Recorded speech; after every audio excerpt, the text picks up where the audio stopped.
Gagwa warns Chiwenga and Mohadi, outlines their mandate. Speaking after the swearing-in of his deputies, Constantino Chiwenga and Kemba Mohadi, President Emmerson Mnangagwa said the work of the two vice presidents will be to supervise ministers.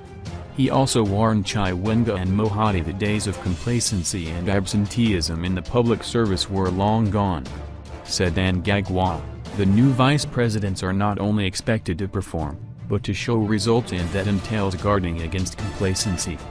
They have to drive the ministers. The performance of the ministers will be reflected by the supervision given by the two vice presidents, so the assessment of the two will be based on what comes out of our ministries.